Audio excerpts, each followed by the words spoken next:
temps par toi, je veux t'acclamer. Oui, je veux. Oui, je veux. Oui, je veux t'acclamer.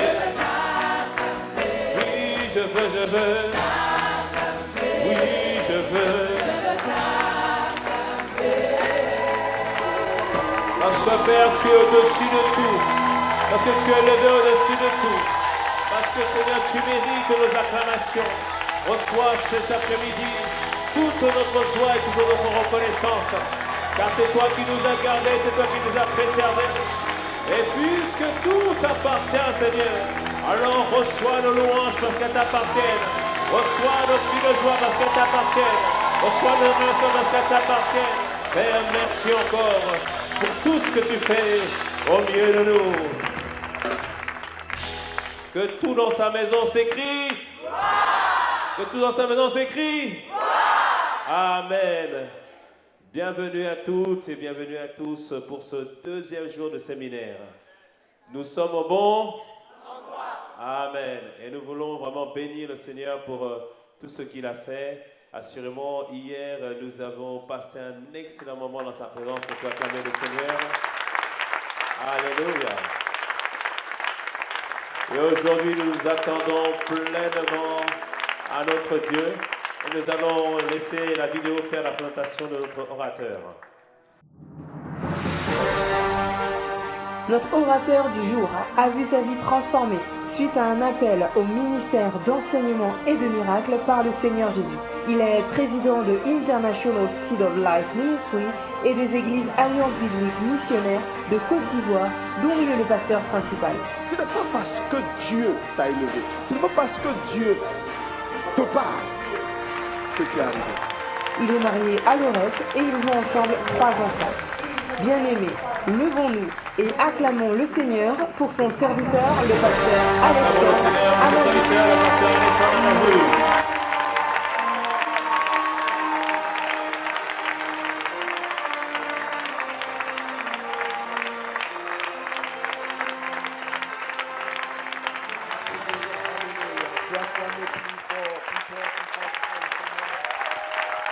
Alléluia. Est-ce qu'on peut lever la main vers le ciel pour adorer le Seigneur? Je veux que tu parles à Jésus encore ce soir. Dis-lui, Seigneur, cet après-midi, bénis-moi, change ma vie. Alléluia. Merci, Seigneur. Merci, Saint-Esprit. Nous te bénissons, Yahvé. Alléluia.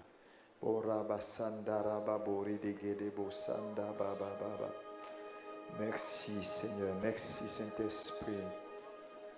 Mandarada seke de bo shaka baba baba lebro da bare de bo sandere de bo sakaya baba.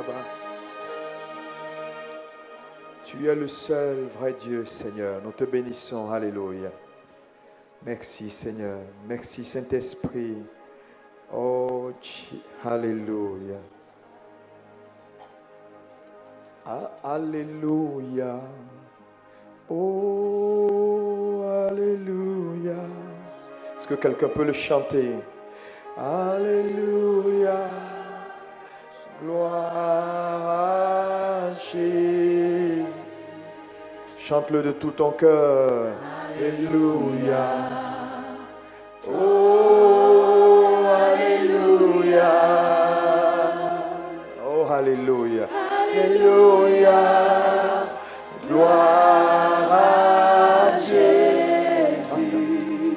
Alléluia, tout le monde. Alléluia.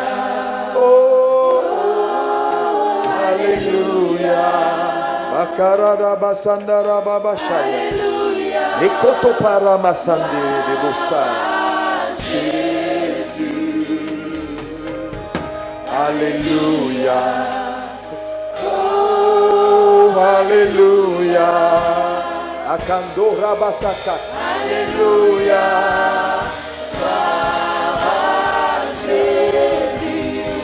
Akada basandara baba baba baranda samboshaya. Alléluia. Oh, Alléluia. Gloire à Jésus. Alléluia. Oh,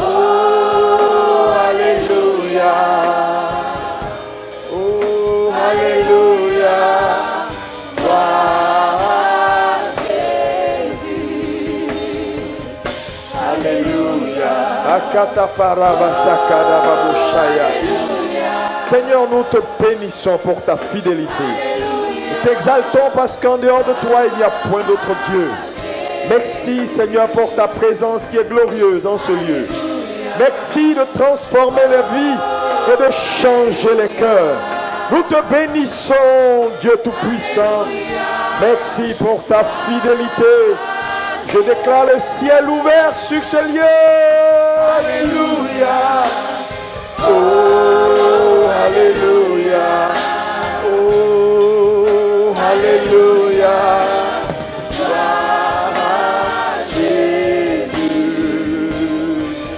Alléluia.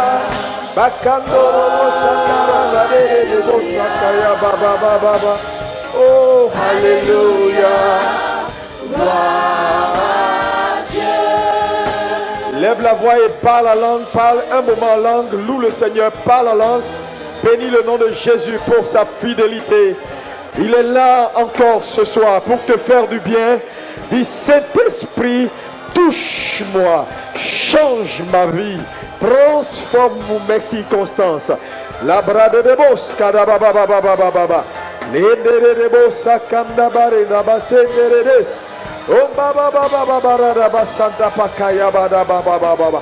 Oh, hallelujah. Oh, Jesus. Oh, bakanda baraba sanda ba. Oh, hallelujah. Gloire à Jésus. Bakanda robo sanda baba baba. Oh, hallelujah. Oh, hallelujah. Gloire à Dieu. Tout le monde, alléluia. Hey, Makata paraba sandere. Jesus.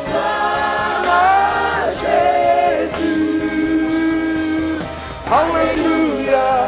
Oh, hallelujah. Oh, hallelujah. Gloire à Dieu. Alléluia. Bakata paraba. Seigneur, nous te bénissons. Tu es le seul vrai Dieu. Reçois l'honneur, la gloire, la louange, parce que après toi, il n'y a point d'autre Dieu. Tu demeures le seul propriétaire de tout. C'est toi qui contrôles tout, c'est toi qui as tout, c'est toi qui donnes la vie. Seigneur, ce soir, cet après-midi, je prie que la vie éternelle soit communiquée, que les pensées soient renouvelées au nom puissant de Jésus-Christ de Nazareth. Alléluia. Gloire à Jésus. Alléluia. Oh, Alléluia. Oh, Alléluia. Alléluia. Gloire à Dieu.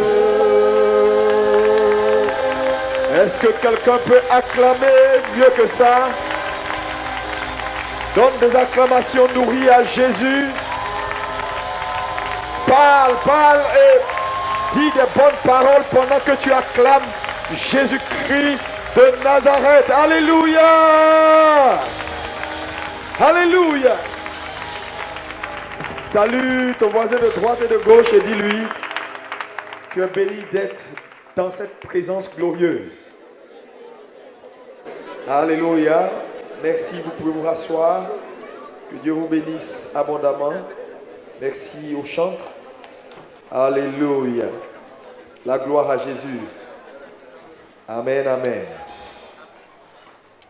Est-ce que quelqu'un qui n'était pas là hier?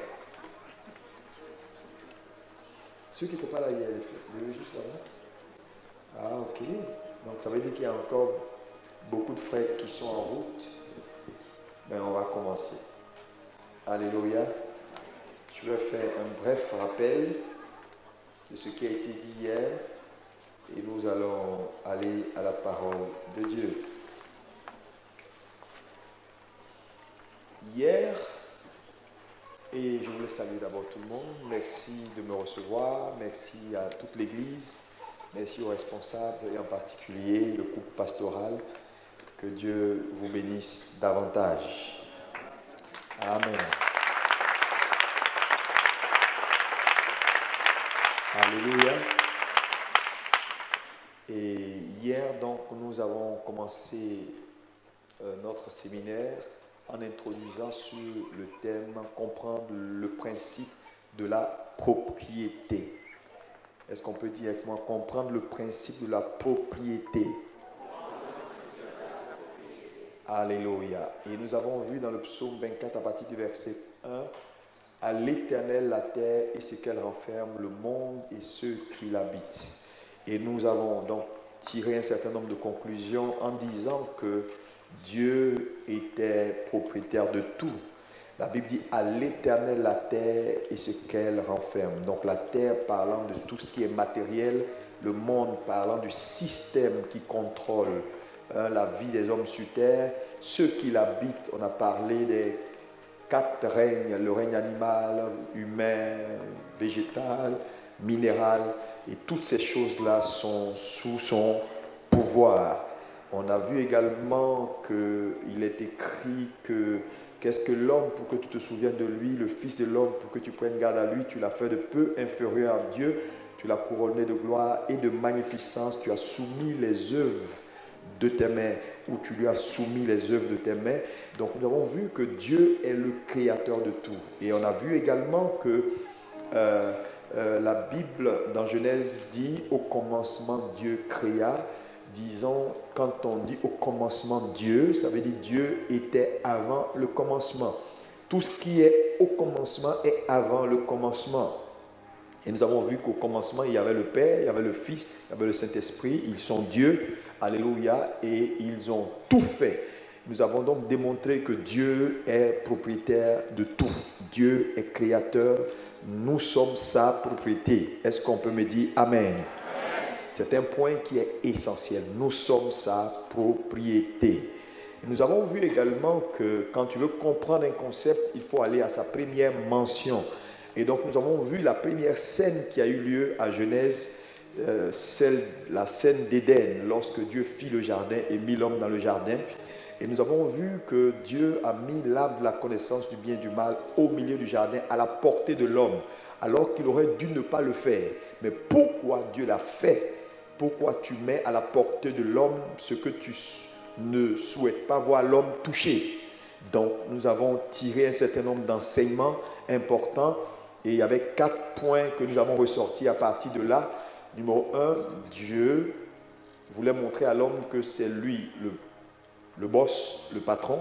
2, Dieu voulait révéler à l'homme sa limite et que toute personne qui découvre sa limite découvre en même temps la liberté. Et que la véritable bénédiction vient lorsqu'on sait nos limites. Et que ce n'est pas tout ce que nous avons à notre possession que nous avons le droit de posséder dans la vie. Dans la vie, tu seras en contact avec beaucoup de choses.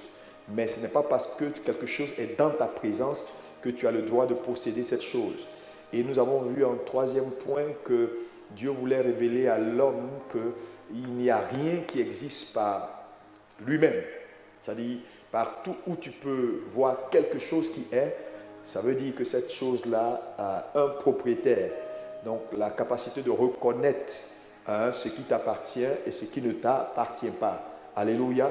Et nous avons vu enfin que Dieu voulait montrer à l'homme que voilà, il fait de sa création ce qu'il veut. Nous avons tiré tous ces points-là et nous avons fait une démonstration pour révéler également l'importance en tant que gestionnaire. Parce que lorsqu'un homme arrive à la compréhension que Dieu est le propriétaire de tout, alors en même temps il comprend sa position. Alléluia. Et nous avons dit que nous sommes des gestionnaires. Qu'est-ce qu'un gestionnaire? C'est quelqu'un qui a en charge des biens qui ne lui appartiennent pas de façon temporaire. Et que l'homme, en tant que gestionnaire, est bien sûr la seule entité qui possède ce qui appartient au propriétaire. Mais souvent, on a tellement gardé ce qui ne nous appartient pas qu'on se comporte comme si ça nous appartenait. Alléluia.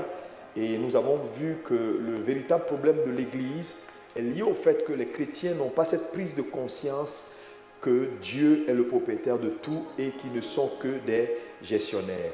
Et un gestionnaire a un certain nombre de prérogatives. Numéro 1, le gestionnaire a pour responsabilité de garder ce qu'on lui donne, de protéger ce qu'on lui donne, de faire quoi? De cultiver ce qu'on lui donne et de faire un compte rendu fidèle au propriétaire. Le problème, c'est que l'Église ou les gestionnaires que nous sommes, on ne fait pas réellement ce qu'on a à faire comme compte.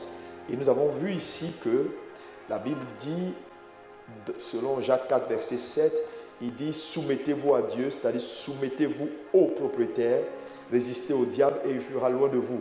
Quand un homme n'est pas soumis à Dieu, il ne peut pas vaincre ou il ne peut pas mettre hors d'état de nuire l'ennemi.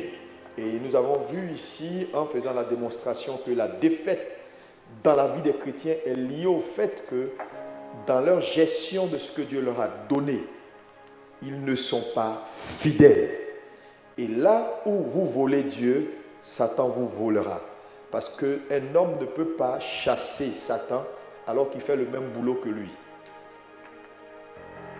Amen. Voilà, globalement résumé, pour ceux qui nous prennent en marche. On peut continuer? Est-ce qu'on peut acclamer Jésus? Alléluia. Aujourd'hui, je vais vous emmener dans un voyage. Ma prière, c'est que vous puissiez suivre, puisque nous sommes dans la continuité de ce que nous sommes en train de voir. Hier, j'ai insisté sur le fait que Dieu ne voulait juste que 1%, c'est-à-dire dans les 100% qu'il donne à un homme, il a besoin juste de 1%, 1%. Et j'ai dit, que représentait le 1%? Avant d'y arriver, nous allons voir un certain nombre d'éléments. Et notre première lecture aujourd'hui sera, nous allons lire, je vous donne le verset. Alléluia. Dites-moi Amen. Amen. Gloire à Jésus. Matthieu 6, verset 24. Matthieu 6, verset 24. Matthieu 6, 24. Nul ne peut servir deux maîtres, car ou il haïra l'un et aimera l'autre, ou il s'attachera à l'un et méprisera l'autre.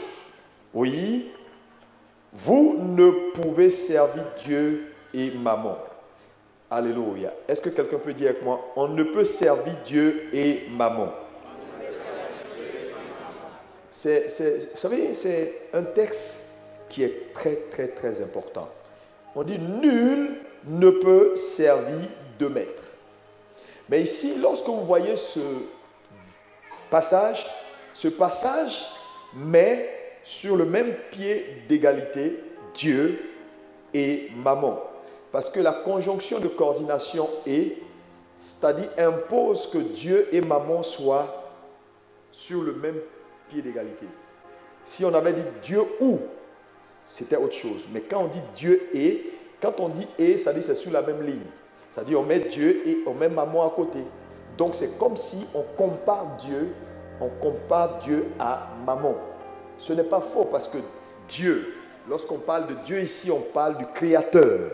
Alléluia, Jéhovah le Créateur, le Dieu de notre Seigneur Jésus-Christ. Alléluia.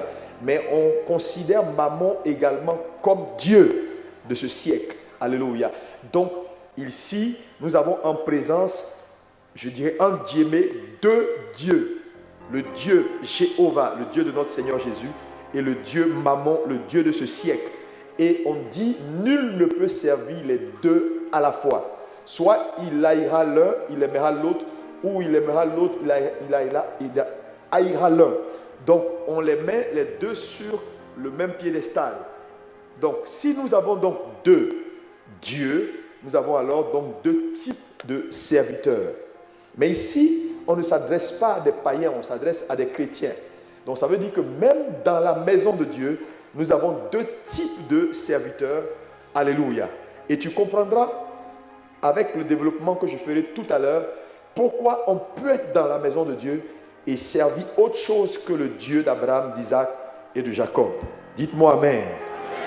Alléluia. Parce que nous avons dit hier que nous sommes donc des gestionnaires. Et donc si nous sommes gestionnaires, ça veut dire que nous sommes au service de quelqu'un qui nous a confié ses biens. Et quand on lit Matthieu 24, on voit que dans la parabole des talents, le maître nous a donné ses biens à gérer pendant son absence. Alléluia. Gloire à Dieu. Donc lève la main, dis je suis serviteur. La question est toute simple, hein?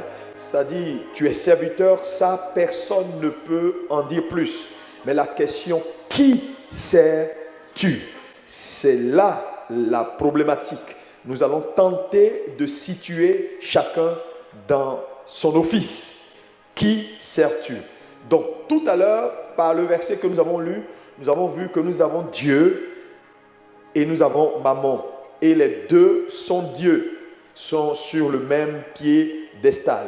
Donc, deux dieux, deux types donc de serviteurs. Est-ce que quelqu'un peut me dire Amen? Alléluia. Alléluia. Maintenant, le verset dit toujours que on ne peut servir les deux à la fois. Ça veut dire qu'il n'y a pas de possibilité pour un homme de dire je sers Dieu et en même temps je sers Mammon. Ce n'est pas possible. Ce n'est pas possible.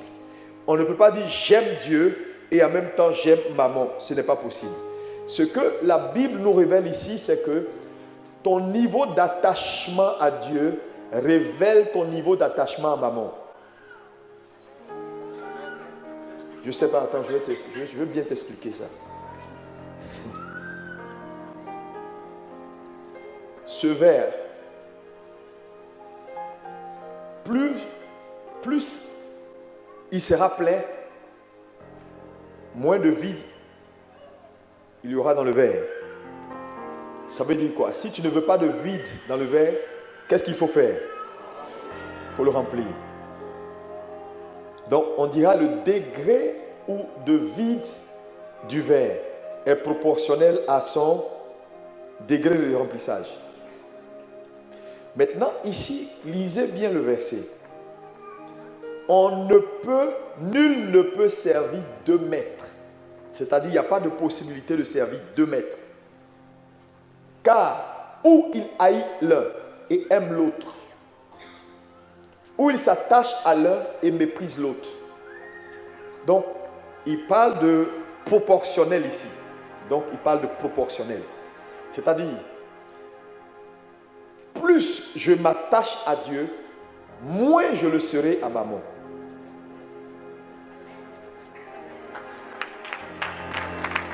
Donc, ce que le verset est en train de nous dire, j'ai dit, il parle à des chrétiens.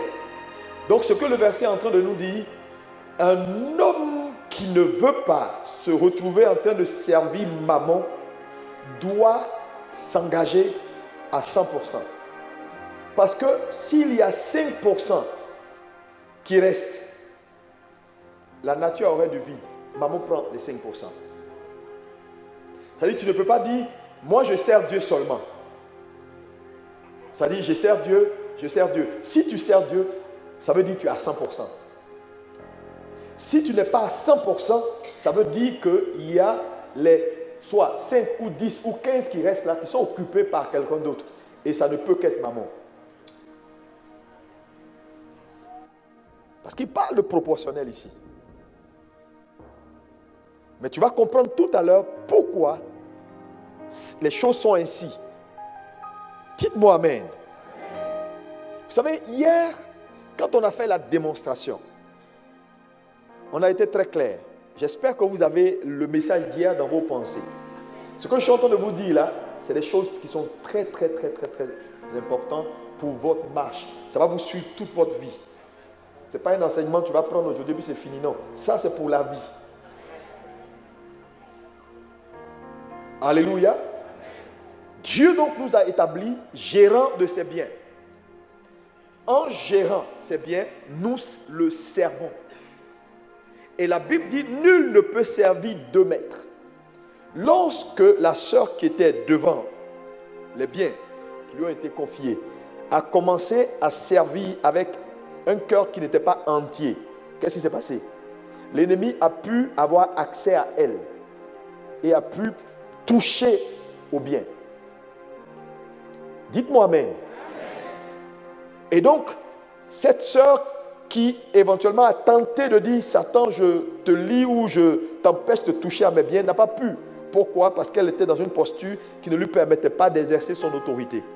Donc lorsqu'un homme fait la même activité que son ennemi, sa force est paralysée. Vous comprenez? Donc tes forces vont te manquer quand tu commences à faire ce que ton ennemi fait.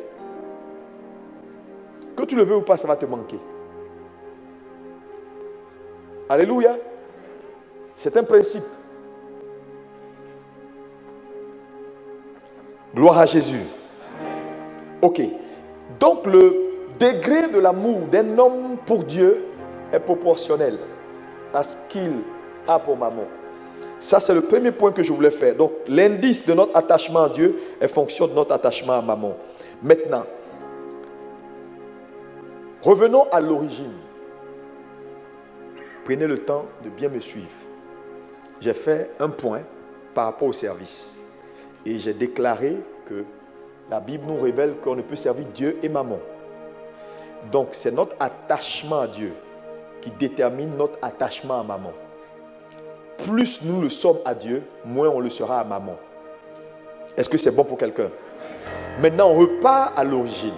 Parce que le plus important, c'est la compréhension. Vous savez, moi, je suis pour la compréhension. Quand un homme a compris quelque chose, on ne peut plus le lui enlever.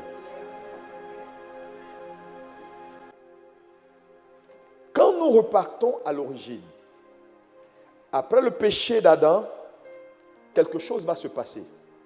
Lorsqu'Adam pêche, fait le choix de désobéir à Dieu, le soir, Dieu vient et dit, Adam, où es-tu? J'ai entendu ta voix, j'ai eu peur, je me suis caché. Maintenant, Dieu décide de sauver l'homme. Mais il est dans un dilemme. Parce que la Bible dit, on va lire un certain nombre de versets, alléluia, Ézéchiel 18, verset 4, Ézéchiel 18, verset 4, Ézéchiel 18, 4, oui.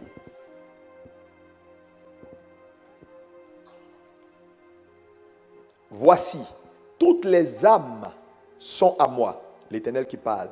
L'âme du Fils comme l'âme du Père. L'une et l'autre sont à moi. L'âme qui pêche, c'est celle qui mourra. Ça, c'est une loi. C'est l'âme qui pêche qui mourra. Maintenant, lorsque nous lisons, voyons Jean 3,16, que vous connaissez tous, oui, car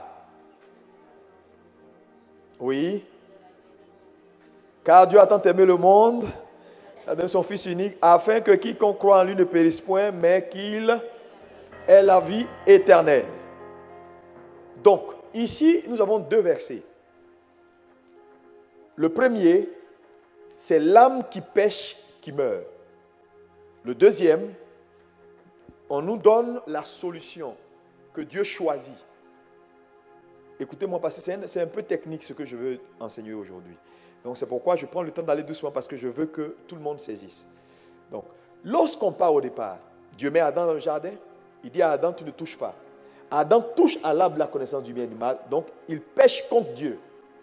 Maintenant, il tombe sous la sentence de Ézéchiel que nous venons de lire. C'est l'âme qui pêche qui mourra. Donc Adam désobéit à Dieu et la désobéissance entraîne Adam dans la mort. Puisqu'il y a un verset qui dit « Quiconque pêche », la sentence c'est la mort. Maintenant, Dieu donc vient le soir, il constate qu'Adam n'est pas au lieu habituel de rendez-vous. Il pose la question à Adam, où es-tu? Adam dit, j'ai entendu ta voix, j'ai eu peur, je me suis caché parce que je suis nu. Vous connaissez la suite. Mais donc, tout de suite, Dieu sait qu'Adam a désobéi. Parce qu'il dit, il est nu. Qui lui a dit qu'il est nu? Parce qu'il était nu avant, mais il n'avait pas conscience de sa nudité à cause de la gloire de Dieu qui le couvrait. Dès qu'il a péché, que la gloire est partie, il maintenant s'est retrouvé avec son état naturel. Donc il s'est rendu compte qu'il est nu. Alléluia. Donc la sentence doit être apportée. L'âme qui pêche doit mourir. Maintenant, le dilemme dans lequel Dieu se trouve à cet instant, c'est quoi? C'est que Dieu aime les hommes. Dieu aime les hommes. La Bible dit, il a tant aimé le monde. Dieu nous aime. Dites Amen. Et il nous a établis gestionnaires de tout. Donc Dieu nous aime et Dieu a gardé une relation d'amour entre lui et sa création. Maintenant, voilà que sa création vient de chuter. Et la sentence, c'est la mort. Dieu était dans un dilemme. Comment exécuter la sentence de mort pour que la parole qu'il a donnée reste vraie, tout en même temps, respectant l'amour qu'il a pour l'homme. Il avait un problème. C'est-à-dire, l'homme a péché, l'homme doit mourir, c'est ce que la parole dit. Ok, comment faire en sorte que la parole soit vraie? Mais en même temps, j'aime l'homme et je ne veux pas qu'il meure. Comment aussi respecter ce sentiment que j'ai de ne pas vouloir que l'homme meure? Est-ce que vous comprenez? Ça va pour quelqu'un? Je vois des gens qui me regardent. Si ça ne va pas, tu m'arrêtes, on va reprendre. Il ne faut même pas t'inquiéter. Alléluia. Alléluia. Donc l'homme, Dieu est dans un dilemme. Que faire face à cette situation? J'aime l'homme, je ne veux pas qu'il meure. Je ne veux pas que l'homme meure. Mais en même temps, je dois veiller à ce que la parole s'accomplisse. Parce que je suis ma parole. Que faire? Dieu fait un choix qui est important, que je vais vous dire. Et le choix ici, c'est que il décide donc de répondre à ce dilemme-là par un seul choix. Parce que ce dilemme-là, il est compliqué. Et la seule chose qui a la capacité de permettre à ce que la parole soit respectée, tout en respectant le désir que Dieu a de ne pas voir l'homme mourir, il y a un seul principe dans la Bible qui peut résoudre ce problème-là. C'est le principe de l'échange.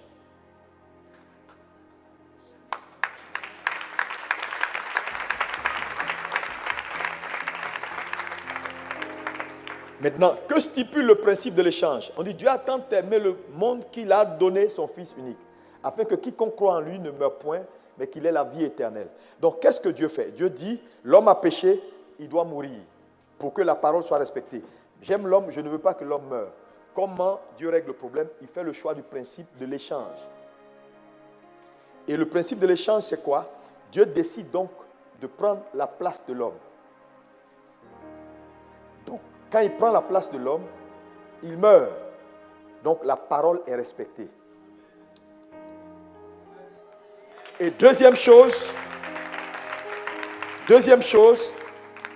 comme il a le pouvoir de reprendre sa vie, l'homme vit et son désir de garder l'homme reste intact. Je ne sais pas si vous suivez. Ça va? Donc, en fait, l'homme meurt et en même temps vit.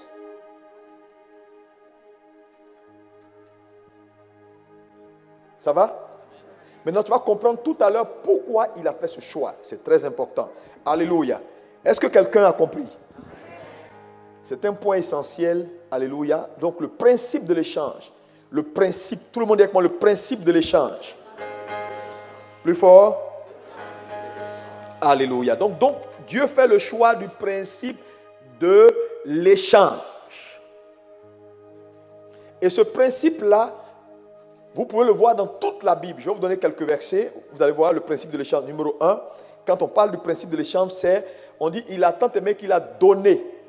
Donc le principe de l'échange, c'est le principe de la semaille et de la moisson. Dis avec moi, le principe de l'échange est le principe de la semaille et de la moisson. Luc 6, verset 38. Tu peux mettre ça sur le tableau. Luc 6, 38 dit quoi?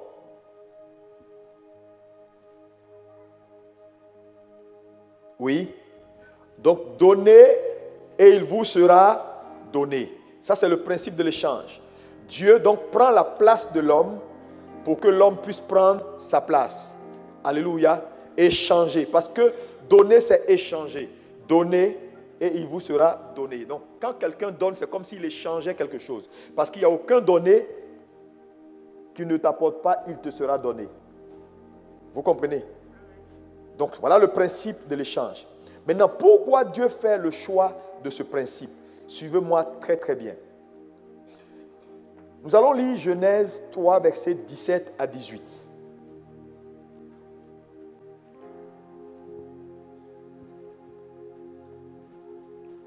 Ok? Oui? Il dit à l'homme, puisque tu as écouté la voix de ta femme et que tu as mangé de l'arbre au sujet duquel je t'avais donné ce ordre, tu n'en mangeras point, le sol sera maudit à cause de toi et vous connaissez les conséquences. Donc ici, nous voyons que après le péché d'Adam, Dieu va maudire la création. Donc tout sera maudit. Tout est maudit. Il dit, le sol va te produire désormais des ronces et des épines. Mais n'oubliez pas un fait qui est important, c'est que Dieu a établi l'homme contrôleur, gérant de la création. Après le péché de l'homme, Dieu juge la création, Dieu maudit la création. Maintenant, ce qu'il est important de comprendre ici également, c'est que l'homme en tant que gérant, il gère quoi? Hein? Il gère quoi? Il gère quoi? Mais tu parles doucement, tu as peur, il ne faut pas avoir peur. L'homme gère quoi? Ok, on peut extrapoler pour dire la création. C'est-à-dire la création est sous son contrôle. Maintenant, dans cette création, il tire sa nourriture, il tire son argent, il tire. Tout ce que vous pouvez voir ici, là, est le fruit de la création. Il n'y a rien qui soit ici qui ne soit pas sorti de terre. Ou bien il y a quelque chose qui n'est pas sorti de terre, y compris toi. Donc si tu peux trouver une seule chose qui n'est pas sortie de terre, je vais t'acclamer. Tout ici est sorti de terre. Alléluia. Donc l'homme directeur de la création a sorti de cette création-là son vécu, tout ce qui est nécessaire pour sa vie et son quotidien. Mais en sortant ces choses-là, il a dans sa conscience un fait. Dieu est le propriétaire de tout. Dieu m'a établi pour gérer et pour sortir le meilleur de mon environnement. Donc quand un homme construit un avion, ça dit il a cultivé son environnement et il a tiré le meilleur pour faciliter ses déplacements. Quand un homme achète n'importe quoi, tout ce que nous faisons ici, là, en fait, tout ça, c'est l'invention de l'homme pour améliorer notre quotidien. L'homme demeure le gérant. Dites-moi Amen. Mais un fait important que vous devez comprendre, c'est que tout ce que vous pouvez voir dans cette salle-là est maudit. Parce qu'après la chute, Dieu a prononcé une sentence sur la terre. Et comme tout est sorti de terre, donc tout est à la base, à une sentence. L'or que tu portes, il y a une malédiction dessus. Tout est maudit ici. Tu dis, mais je ne comprends pas. Quand il dit la terre va désormais te produire des ronces et des épines, ça veut dire qu'au commencement, dans la pensée de Dieu, la terre n'était pas censée produire des ronces et des épines. Le mot ronces et épines veut dire simplement que ce qui était censé te faire du bien va être maintenant sujet de mal. C'est pourquoi les gens se tuent à cause d'un terrain. Les gens se tuent à cause du pétrole. Les gens font la guerre les uns les autres à cause de temps, à cause d'un héritage. Quelqu'un est capable de décimer ses frères. Tout ce que vous voyez comme chaos qu'il y a dans le monde est lié au fait que ce qui était censé nous faire du bien, maintenant est devenu sujet de malheur. C'est pourquoi quiconque met sa vie sur quoi que ce soit qui soit matériel, a échoué sa vie.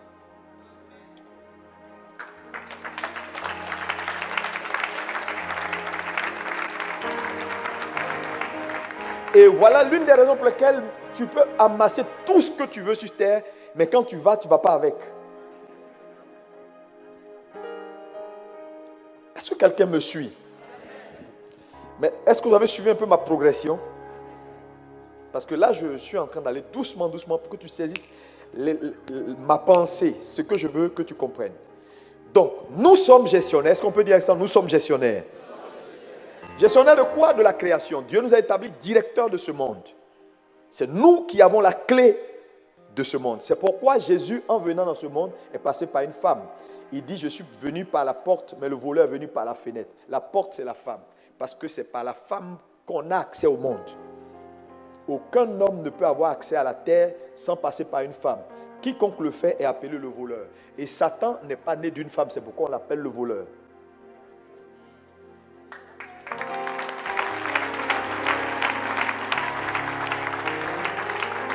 Donc les hommes que nous sommes gestionnaires. Mais malheureusement, ce que nous gérons est corrompu à cause de notre désobéissance. Donc désormais, nous gérons un monde qui a une sentence. La sentence de Dieu, elle est sans appel. Il dit la terre sera maudite. Et la terre maudite. C'est pourquoi tu peux voir un lion, voir une biche, et puis tuer la biche. Ce n'était pas ainsi avant. C'est pourquoi un moustique peut te piquer, tu tombes malade. Alors que tu as un règne supérieur. Le règne humain est au-dessus du règne minéral. D'où vient que le règne minéral peut rendre le règne humain malade? C'est une anormalité. Nous sommes dans un chaos. Parce que n'oubliez pas qu'au départ, il a dit tu domineras sur la terre et tout, il a cité beaucoup de choses. D'où vient maintenant que ce que tu es censé dominer te domine? Vous comprenez que nous sommes dans un chaos? Donc je suis en train de vous expliquer que désormais ce que nous gérons maintenant a changé de nature. Ce que nous gérons a une sentence de malédiction.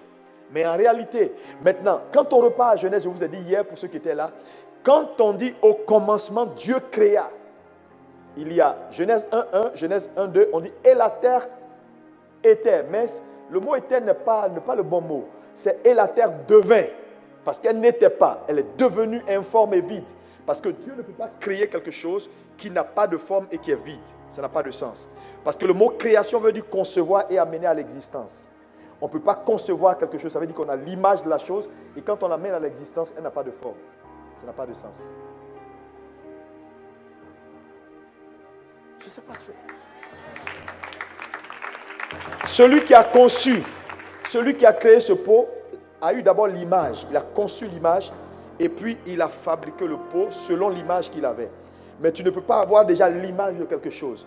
Et maintenant, mettre la chose en forme et la chose n'a pas de forme. Parce que le mot informe veut dire que ça n'a pas de forme. Ça veut dire qu'il y a un chaos. Mais d'où vient le chaos? La Bible dit et il y avait des ténèbres à la surface de l'abîme. Vous comprenez? Il y avait déjà des ténèbres à la surface de l'abîme. Donc, il y a des ténèbres qui étaient déjà à la surface de l'abîme. Maintenant, ces ténèbres-là, qui sont à la surface de l'abîme, là, je vous ai dit hier, c'est simplement la présence de Satan. Alléluia. Maintenant, les ténèbres à la surface de l'abîme, là, elles ne vont pas rester simplement à la surface de l'abîme. Maintenant, quand on poursuit la lecture, vous allez voir que l'homme se retrouve à Éden. Et avant que la malédiction ne vienne, il y a une transaction qui a lieu entre qui? Adam et le serpent. Le serpent entre et il parle à l'homme. Je suis en train de t'expliquer ton histoire. Donc il faut que tu comprennes bien. Alléluia. Il parle à la femme et il échange avec la femme. Pour aller vite, la femme écoute la voix du serpent. Et elle fait quoi? Elle désobéit à Dieu. C'est à la suite de ça que tout est maudit, n'est-ce pas? Maintenant, dans l'échange que l'homme a, c'est-à-dire la femme a, quand je dis l'homme, je veux parler de la femme. Parce que le mot homme n'est ni masculin ni féminin. L'homme, il y a l'homme expression mâle, homme expression femelle. Donc quand on dit homme, la femme est un homme. Mais seulement un homme avec un sein. C'est pourquoi on l'appelle femme. Ça va? Ok. Donc, après la discussion, dans la discussion, Ève quoi? Écoute le serpent. En écoutant le serpent, et en faisant ce que le serpent lui dit. Parce qu'il y avait deux instructions. Dieu dit, on ne touche pas. Le serpent dit, si vous touchez, vous serez comme lui. Donc, l'enjeu à Éden, c'était qui écouter. Elle fait le choix d'écouter le serpent. Mais il y a un principe biblique simple qui dit, celui que tu écoutes, tu te soumets automatiquement à lui. Donc, obéir à quelqu'un nous met sous son autorité. Donc, en écoutant le serpent, Ève a soumis la race humaine à l'autorité de Satan. Je ne sais pas si quelqu'un me suit. Donc, désormais, et Satan, plus tard, Luc 4, mettez-moi Luc 4, verset 6, commence à partir du verset 5, Luc 4, verset 5 à 6. Regardez. Qu'est-ce qu'il a dit? Le diable, l'ayant élevé qui Jésus, lui montra en un instant tous les royaumes de la terre.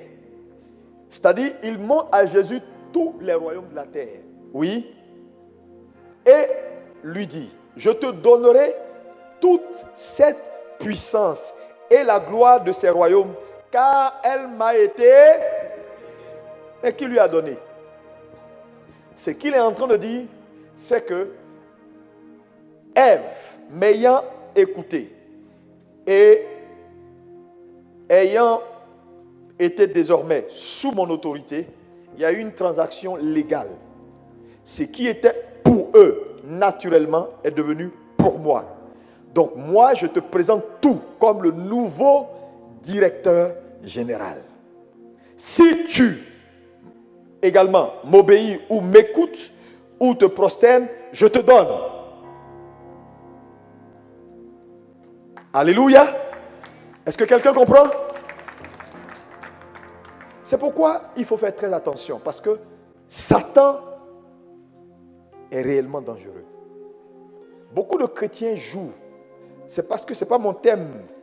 Sinon, j'allais te révéler que, en tant que croyant, il faut que tu fasses très attention au diable.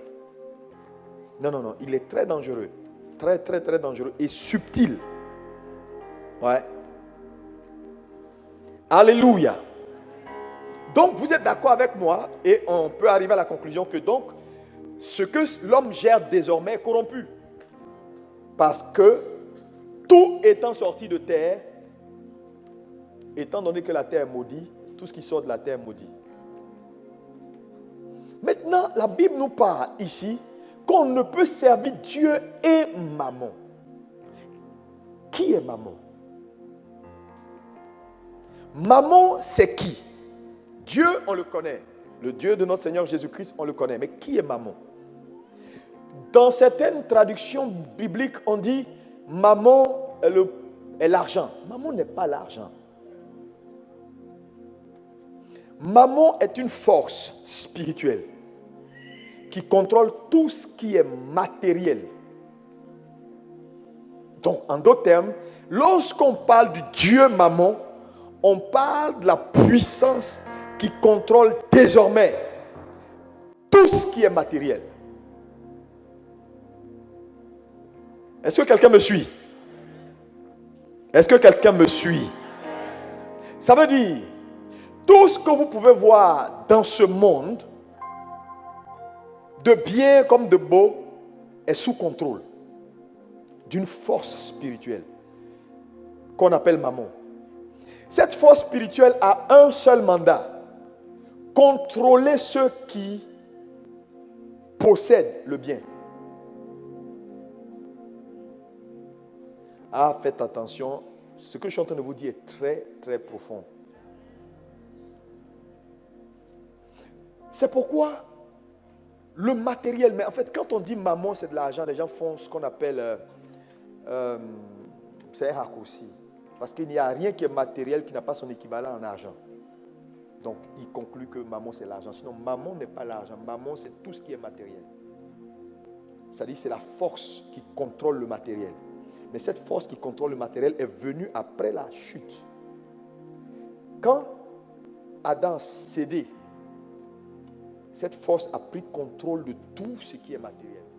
Et c'est cette force-là qui a dit à Jésus, si tu te prosternes, tu as tout. Parce que désormais, c'est nous qui contrôlons tout. Maintenant, là où je veux t'amener, c'est quoi?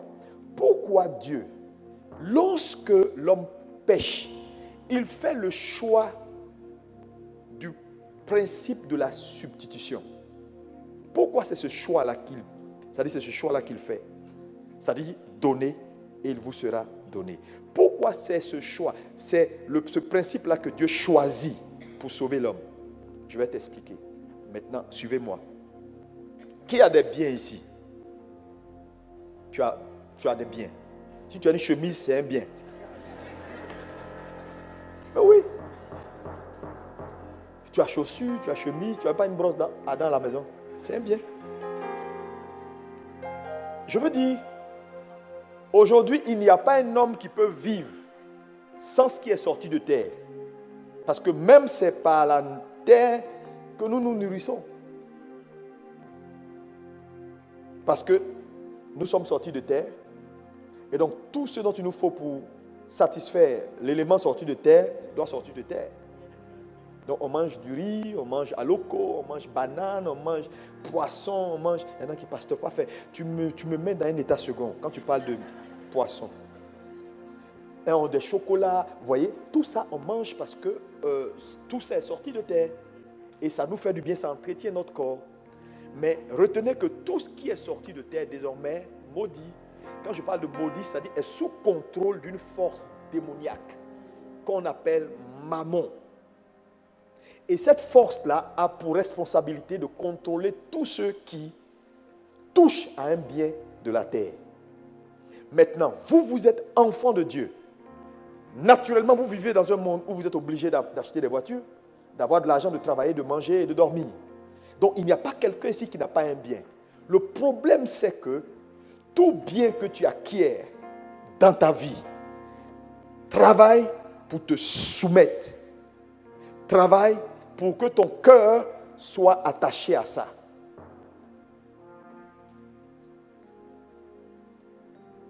Je vais vous dire, quand il dit, je vous ai dit tout à l'heure que c'était la proportionnelle, on ne peut servir Dieu et mammon, c'est-à-dire c'est ton degré d'attachement à Dieu qui détermine ton degré d'attachement à mammon.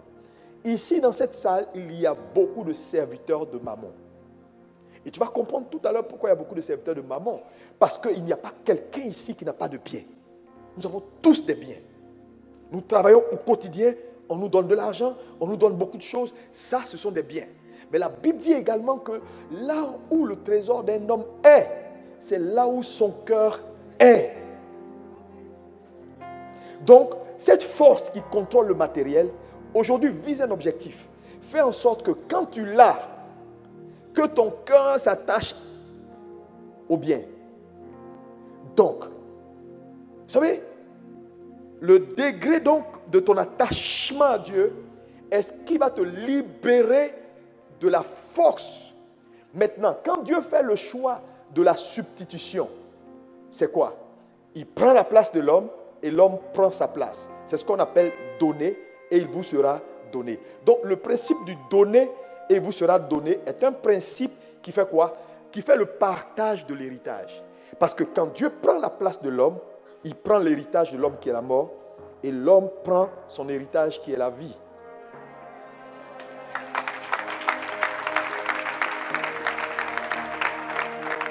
Donc, est-ce que tu peux dire avec moi, le principe du donner fait le partage de l'héritage? Merci. Maintenant, vous allez voir que quand vous lisez maintenant la Bible, pourquoi Dieu exige que le gestionnaire, celui qui gère les biens là, lui apporte toujours, c'est-à-dire une partie des biens. Pourquoi? Parce que tout bien que tu acquiers désormais est sous contrôle, est sous une force. La seule manière que le bien te revienne sans te faire mal, il faut qu'elle passe par les mains de Dieu. Tu comprends? Je suis en train de chercher à me faire comprendre parce que je veux que tu comprennes. Dis-moi amen. Maintenant, je te fais lire deux versets importants pour que tu saisisses un fait. Alléluia. Nous avons lu Jean 3, verset 27 maintenant. Jean 3, verset 27. Jean répondit, un homme ne peut recevoir que ce qui lui a été quoi? Répétez ensemble. Un homme ne peut recevoir que celui qui a... Oui? Un homme ne peut recevoir que ce qui lui a été donné du ciel.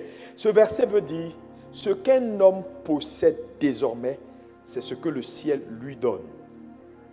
C'est-à-dire ce que le ciel ne t'a pas donné, en réalité tu ne l'as pas, parce qu'elle est sous contrôle. Mais pour que le ciel te donne, quel est le principe? Maintenant, on va lire deux passages, je vais te montrer quelque chose. Matthieu 7, 7, vous connaissez Matthieu 7, 7, n'est-ce pas? Qu'est-ce qu'on dit dans Matthieu 7, 7? Hein? Demandez et l'on vous... Non, laissez juste, c'est-à-dire que c'est plusieurs choses. Prenez, demandez et l'on vous donnera. Donc, demandez, c'est Dieu qui nous dit cela. Quand vous demandez, on va vous donner. Dis à ton frère, demandez, l'on vous donnera. Ok, maintenant, Luc 6, 38.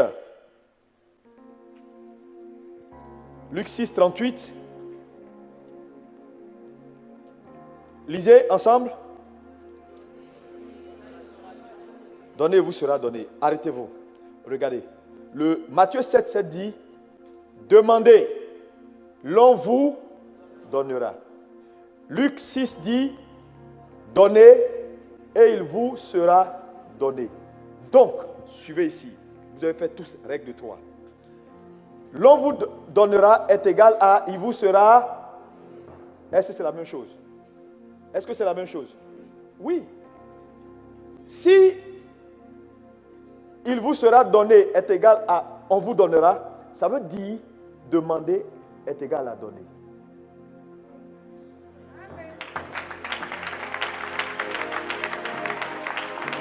Ça veut dire en réalité à chaque fois que tu demandes, comprends simplement que ça veut dire donne.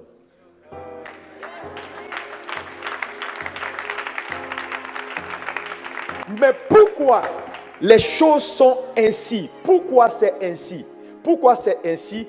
La réponse, pourquoi demander est égal à, c'est-à-dire demander est égal à donner. Pourquoi c'est ainsi? La réponse, c'est ce que nous venons de lire, Jean 3, verset 27.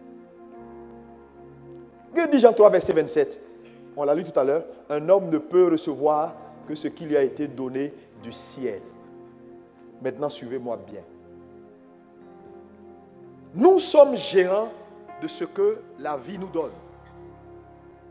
Mais ce que la vie nous donne, malheureusement, a été souillé, a été mis sous embargo spirituel à cause de la transaction que Adam a eue avec le diable à Éden.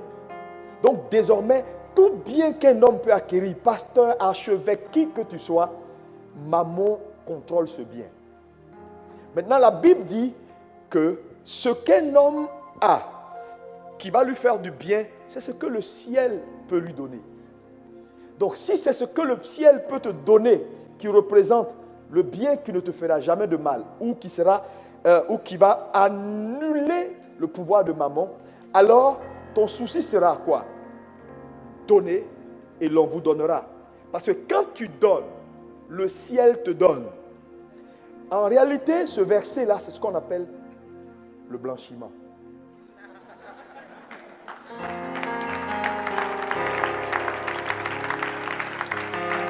Donc, en fait, nous les chrétiens, nous faisons du blanchiment.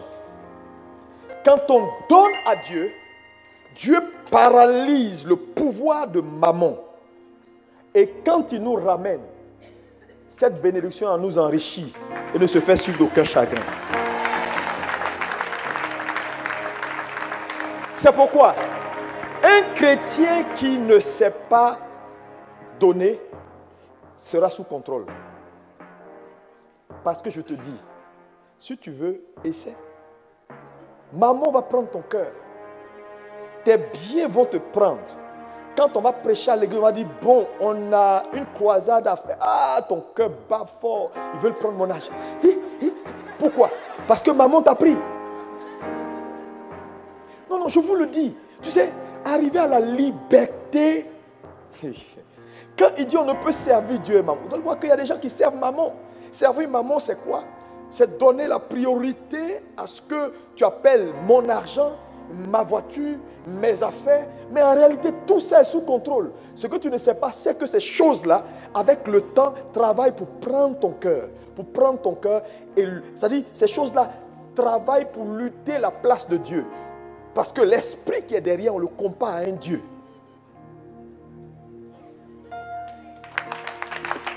Et je te dis, même certains pasteurs tombent dans le piège. Qui vous a dit ce piège-là? Ça guette tout le monde.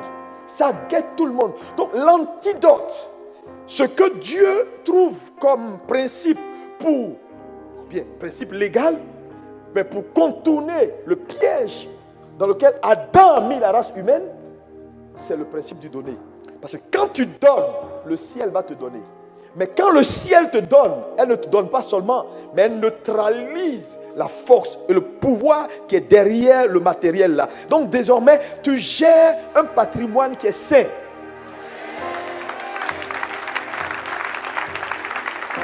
Est-ce que quelqu'un peut me dire un bon amen?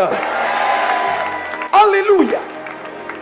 C'est très important. Quand je l'ai compris, ma vie a changé. Ça veut dire quoi?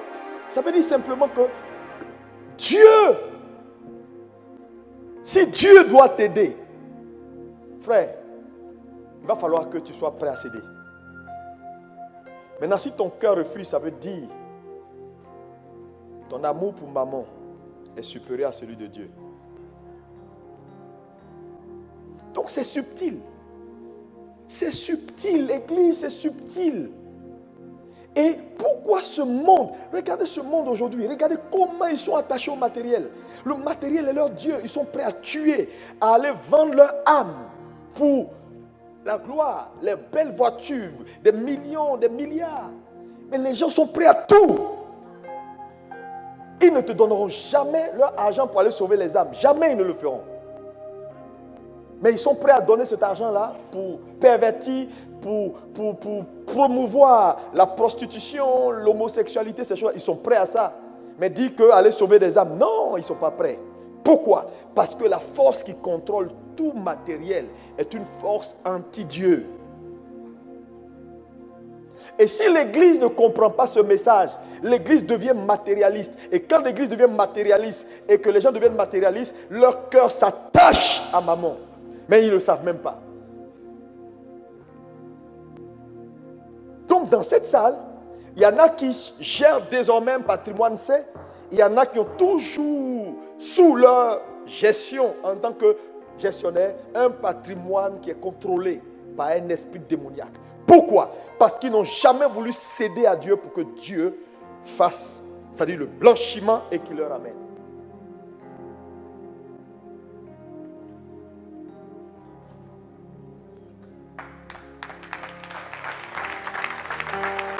Alléluia!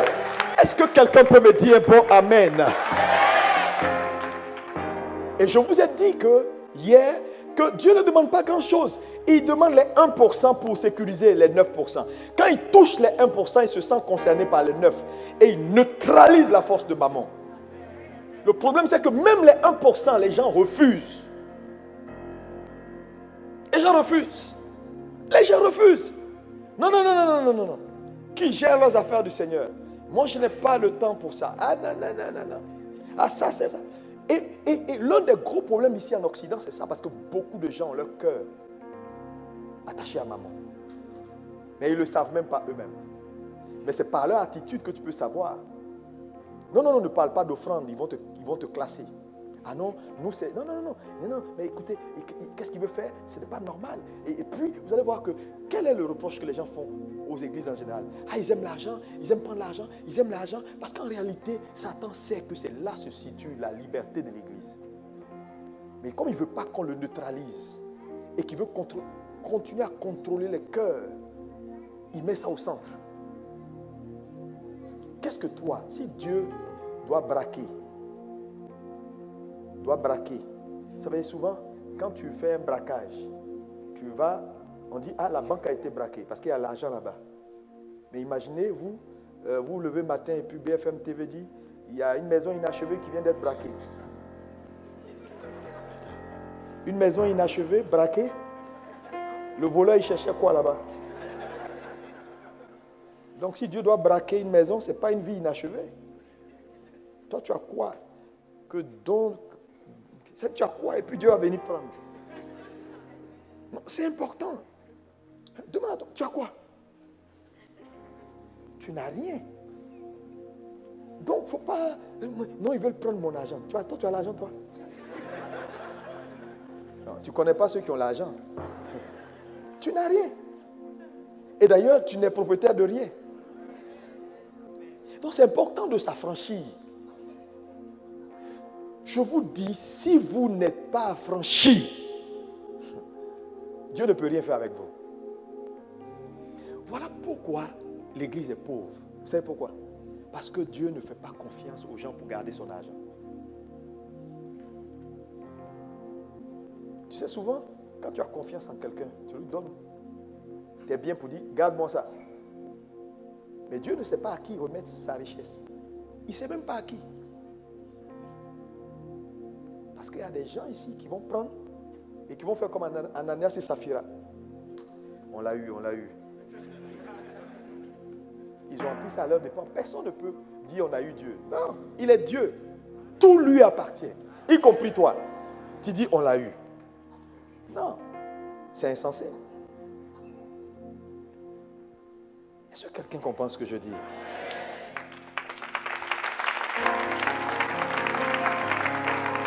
Alléluia!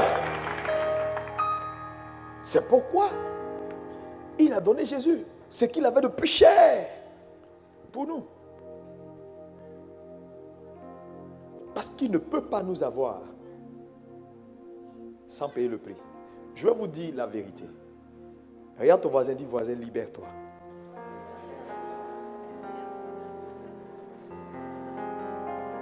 Mon temps, je ne vois plus. Je ne sais pas si mon temps, parce que je voulais continuer, mais parce que je n'ai pas fini. Je peux? Alléluia.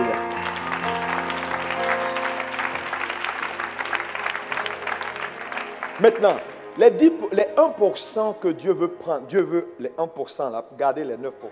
C'est-à-dire, les 99% là, c'est pour toi. Tu vis avec, tu fais tout ce que tu veux. Les 1% là représentent quoi, globalement? Je vais vous citer un certain nombre de choses que vous connaissez. Et tout ça là, c'est ce qu'on appelle les 1% de ta vie. La première chose, c'est ce qu'on appelle les sacrifices. Tout le monde dit avec moi les sacrifices. Plus fort. Qu'est-ce que c'est qu'un sacrifice? C'est très important. Un sacrifice est une offrande volontaire. Je dis bien volontaire. Ça dit ordinaire, volontaire. Quand vous venez dans les églises, en général dans toutes les églises, quand on a fini de faire le culte ou on a fini de faire comment vous l'appelez, les gens font ce qu'on appelle une offrande. La quête passe.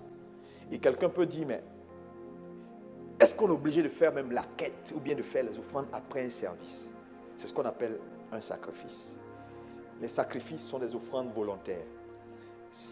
Et la Bible, il y a des versets, je vous les donne. Je n'ai pas pu donner ça là-bas parce qu'il y a beaucoup de versets. Exode 8, verset 22. Deutéronome 12, verset 6. Donc, les offrandes volontaires sont des sacrifices. Elles ne sont pas obligatoires. Ça veut dire quoi? On finit de prêcher. Si le panier passe, tu peux dire merci. Tu peux donner. Ça, c'est un sacrifice. Les offrandes volontaires sont le reflet de notre vie. Elles représentent, voilà, ce qu'on a décidé de donner à Dieu, terminé, point. Pourquoi? Parce que dans tout service où un homme va, par exemple, si on va dans le cadre du tabernacle, qui était la représentation du service, il y a toujours un sacrifice. Lorsque l'Israélite arrive et qui passe la porte pour avoir accès à la cour extérieure, il apportait son sacrifice. Donc, c'est le sacrifice, on ne peut pas avoir de sacrifice. C'est le sacrifice qui était comme le protocole d'accès au tabernacle. Donc, quand vous venez dans la présence de Dieu, pour l'adorer, un sacrifice est exigé. La Bible dit, personne ne peut entrer dans la maison de l'Éternel les mains vides, ou ne doit le faire. Donc c'est un commandement. Mais elle reste volontaire. Tu peux faire ton offrande, tu peux ne pas le faire. Ça, c'est ton problème.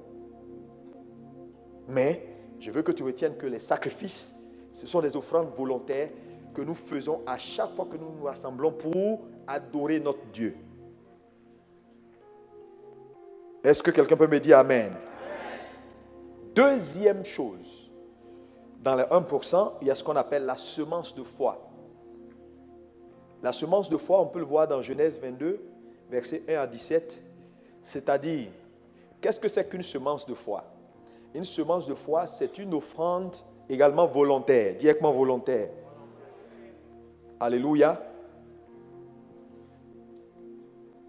Cette offrande est destinée, c'est-à-dire on l'a fait en fonction de nos attentes. C'est pourquoi on l'appelle semence de foi. Par exemple, je veux démarrer une société. Avant de faire la société, je crois que Dieu va bénir ma société. Et que cette société sera la plus grande société, par exemple, de sécurité à Paris. Donc, j'ai fait les papiers. En fonction de la foi et de mes attentes, je prends une offrande qu'on appelle une semence de foi. Je viens voir le sacrificateur qui est représenté par son serviteur, le pasteur principal. Et je lui dis, voilà, j'ai fait des papiers, je m'apprête à démarrer une société, mais je viens avec cette offrande qui est une semence de foi pour que tu pries avec moi en vue de ce que je crois que Dieu fera pour ma société. Donc, ça c'est la semence de foi. Donc, vous voyez que la semence de foi, elle est différente. Elle est volontaire, on la porte en vue d'une attente. Je crois que Dieu fera ça. Donc, je suis venu avec ça pour que tu pries avec moi par rapport à cette affaire que je m'apprête à lancer. Donc, vous allez voir que les hommes d'affaires, en général, opèrent beaucoup dans ce domaine-là. La semence de foi. Ça va? Ok. Troisième. C'est pour gagner du temps. Troisième, c'est ce qu'on appelle les prémices. Les prémices, Néhémie 10, verset 37. Lévitique 23, verset 17. Vous pouvez voir là, on parle de prémices. Les prémices sont des types d'offrandes particuliers. Mais ils sont obligatoires. Eux, ils ne sont pas volontaires. Ils sont obligatoires. Parce que là où il n'y a pas de prémisse, il n'y a pas de prééminence.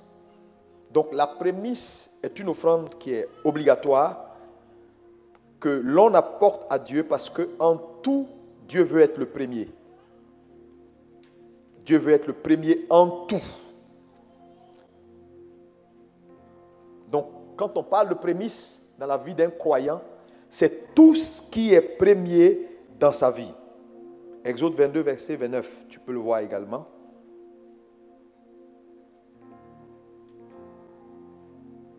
Mais ici, il y a un manque de compréhension que les gens ont avec les prémices. Numéro 1, il y a combien de chrétiens qui payent leurs prémices? Les gens ne le font même pas. Je suis en train de te citer un certain nombre de choses. Tu vas voir qu'à la fin, il y a 7 façons bibliques. 7, je ne dis pas 8, 7 modes de données bibliques qui font les 1% que Dieu attend de la vie d'un homme. Je ne parle pas de ce que les gens, parce que les gens ont créé eux-mêmes leur type d'offrande, ce n'est pas de ça qu'ils parlent. Offrande de camaraderie, offrande de pied droit, offrande de pied gauche, ce n'est pas ça. Je te parle de choses qui ont des bases scripturaires. Dans la Bible, il y a 7 modes bibliques attestés de données qui font partie des 1% que Dieu veut recevoir pour neutraliser et protéger les 99 qui vont te permettre de vivre ta vie. Donc, pour les prémices, la plupart des chrétiens ne règlent même pas leurs prémices. Qu'est-ce que c'est qu'une prémisse? C'est tout ce qui est premier. Ça veut dire, tu commences un boulot. Quand tu entres dans le boulot, le premier salaire que tu as, on n'envoie pas ça au village. Ils vont te tuer avec ça. On envoie ça à l'Éternel. parce que c'est une prémisse. Mais combien de gens qui ont mangé leur prémisse dans cette salle? Peut-être pratiquement tout le monde. Parce que quand il commence un boulot, son premier salaire, il est enthousiaste, je vais payer ma carte Navigo, je vais payer ça, je vais payer ça, je vais payer ça. Mais il ne pense pas, attends, c'est quand même le premier salaire, je dois déposer tout à l'église. On ne paye pas de dîme sur une prémisse. C'est erroné, c'est de l'argent gaspillé. Quand on te donne ton premier salaire, c'est le tout. Si c'est 1500 ou 2000 euros on t'a donné, tu mets les 2000 euros dans l'enveloppe et tu viens à l'église avec des larmes. Mais quand tu vas retourner, c'est avec un sourire. La Bible dit on sème avec l'âme et on récolte avec joie. C'est écrit.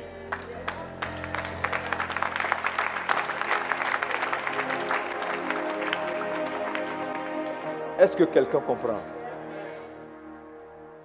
Les prémices. Donc, tout ce que tu reçois comme premier. Maintenant, là, ici, dans les prémices, il y a beaucoup de... Un élément important que tu dois comprendre avec les prémices aussi, c'est dit quoi? Parce que les prémices sont destinées à t'augmenter et te donner de la prééminence. C'est-à-dire Dieu te lève. Parce que le mot prémisse et prééminence vont ensemble. Prééminence, c'est élévation. Dieu te met au sommet. Par exemple, tu travailles à EDF. On te paye 2000 euros. 1 an, 2 ans, tu dis Seigneur, il faut que mon salaire augmente. Mon salaire augmente. Et puis le jour où tu as eu le boulot, tu as envoyé les 2000 euros au pasteur, tu as donné ta prémisse. Et tu continues de prier. 5 ans après, tu passes à 8000 euros. Les 8000 euros là deviennent une prémisse. Parce que tu n'as jamais eu ça de ta vie. Pourquoi? C'est un principe. Dieu t'envoie au sommet. C'est la première obéissance qui a ouvert la porte à la deuxième. Maintenant, tu te retrouves à 8000. Tu n'as jamais eu 8000 de ta vie. C'est la première fois que tu as 8000. C'est un nouveau cycle. Mais très souvent, les gens, quand ils ont payé leur prémisse sur les 150 euros qu'ils avaient quand ils avaient les assiettes au McDo, tout ce qui vient après dit, bon, dans tous les cas, moi j'ai payé. Quand j'ai commencé à travailler mon premier boulot, j'ai payé, c'est terminé. Tout le reste, Dieu n'est pas dedans. Ce n'est pas vrai. Voilà la vérité. C'est choquant, mais c'est ça qui est la vérité.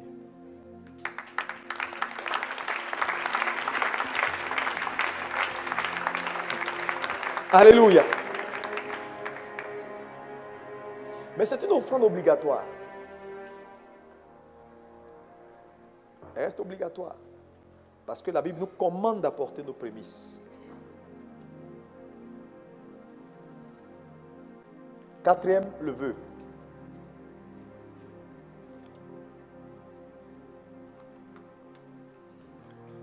Psaume 76, versets 5 à 12. Job 22, verset 27.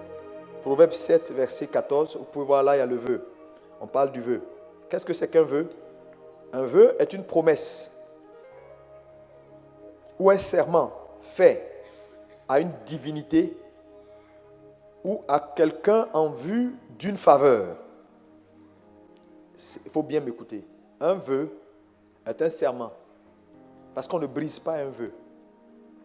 C'est un serment qu'on fait à une divinité, à quelqu'un ou à un homme, en vue d'une faveur en échange. Par exemple, tu n'as pas d'enfant. Seigneur, je prie, je n'ai pas d'enfant, je te fais le vœu. Si tu me donnes un enfant, voilà ce que je ferai. Je te donnerai 10 000 euros pour te dire merci. Ou, voilà, je viendrai avec des fruits. C'est un vœu. Mais avec le vœu, et ici aussi, le vœu, il est obligatoire. Parce que vous allez voir que la Bible dit, faites des vœux. Et la même Bible dit, quand tu fais un vœu, ne tarde pas à l'accomplir. Ce n'est pas une bonne chose. Parce qu'elle peut entraîner la malédiction. Donc, beaucoup de gens, parce que la Bible dit, si tu fais un vœu, ne tarde pas à l'accomplir. Ils ont dit, écoute, moi je préfère ne plus faire de vœu parce que je ne veux pas avoir de problème. Mais tu verras dans un autre verset, on dit, tu dois faire le vœu. Parce qu'il y a des niveaux d'action que Dieu n'aura pas dans ta vie si tu ne fais pas de vœu. Vous comprenez? C'est-à-dire, Tu peux te dire, ok, moi, je préfère ne pas faire parce que je ne veux pas être sous une sentence. Mais en même temps, tu dois le faire parce que il y a un certain nombre d'actions que Dieu ne peut jamais avoir dans la vie d'un homme si ce n'est en réponse à un vœu. Donc, ça devient une offrande qui est volontaire. C'est une obligation.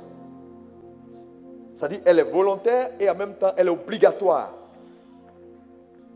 Maintenant, le vœu a une caractéristique. Suivez-moi bien.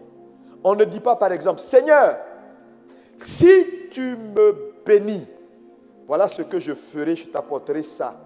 Et puis on attend à ce que Dieu nous bénisse. Non. Quand on fait le vœu, on paye le vœu avant de recevoir la réponse. Tu sais pourquoi? Parce que Dieu est sûr, mais toi tu n'es pas sûr.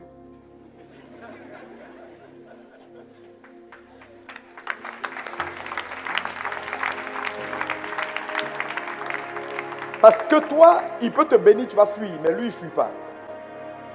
Donc, en réalité, quand tu dis, Seigneur, si tu me donnes un enfant, je te donnerai, soit, disons, 200 €. Tu viens payer les 200 € parce que tu crois que Dieu l'a déjà fait.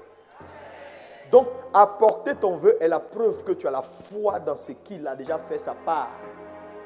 Mais on n'attend pas de voir avant d'apporter le vœu.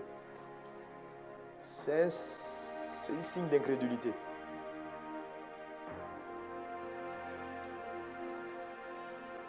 Ça va? Les actions de grâce. Apocalypse 7, verset 17. Colossiens 2, verset 7. Éphésiens 5, 20. Les actions de grâce. Les actions de grâce sont les offrandes volontaires de remerciement, de reconnaissance. Normalement, tout chrétien né de nouveau doit chaque dimanche faire une action de grâce. Parce que dans la semaine, si Dieu ouvre tes yeux pour voir, pour que tu vois les malheurs que les anges t'ont fait échapper, c'est-à-dire si Dieu ouvre tes yeux pour voir combien de fois tu aurais pu peut-être être à l'hôpital ou à la morgue, mais il n'a pas voulu, les combats qui se sont faits dans la semaine. Donc, sans même être forcément dans une situation difficile, tu dois avoir la culture de l'action de grâce. Parce que je te dis, même avant de venir ici, si Dieu ouvre tes yeux, tu verras que tu as échappé à quelque chose. Mais Dieu ne va pas passer son temps à te montrer tout ce qu'il fait dans ta vie au quotidien. Nous sommes réclamés chaque jour. Et tu as pu te lever un dimanche, tu viens à l'église, à côté de ce qui est normal, ton sacrifice, parce que tu es venu l'adorer. À côté de ce qui est normal, ta dîme, parce que tu viens d'avoir ton salaire. À côté de ce qui est normal, éventuellement, si c'est un premier salaire, ta prémisse, ou bien quelqu'un vient de te donner un contrat, tu viens d'avoir un gros truc, ta prémisse. Bon, l'action de grâce doit être au quotidien. C'est une offrande de reconnaissance à Dieu pour la vie qu'il nous donne, le souffle qu'on ne paye pas. Les actions de grâce. C'est pourquoi nous avons institué, par exemple, tous les premiers dimanches du mois, pour permettre au peuple d'avoir une culture de remerciement, c'est-à-dire tous les premiers dimanches sont les dimanches d'action de grâce, où nous permettons à chacun de venir dire merci à Dieu. Et je t'assure, c'est surprenant parce que les gens, certains l'ont compris, d'autres ne le font pas. Souvent on peut se retrouver à l'église, quelqu'un vient, il dépose ça, il dépose ça, il dépose ça, je veux remercier Dieu. Mais on permet aux gens de faire de donner ce qu'ils veulent, quoi. Donc les gens voient un peu de tout. Et quand on regarde après, on utilise certaines choses qui donnent, certaines déposent des postes téléviseurs, des frigos, des salons, ils déposent tout ce qu'ils veulent. Et puis on regarde dans l'église les indigents, où on va, puis on partage, on donne aux gens, on fait plein de cadeaux. Alléluia. Parce qu'il faut, la reconnaissance se cultive.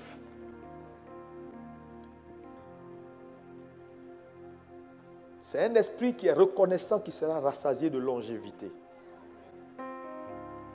Méfiez-vous des gens qui ne sont pas reconnaissants. Parce qu'il y a une épée sur leur tête. 6e, la dîme. Bon, disons 6e, disons les dîmes d'abord.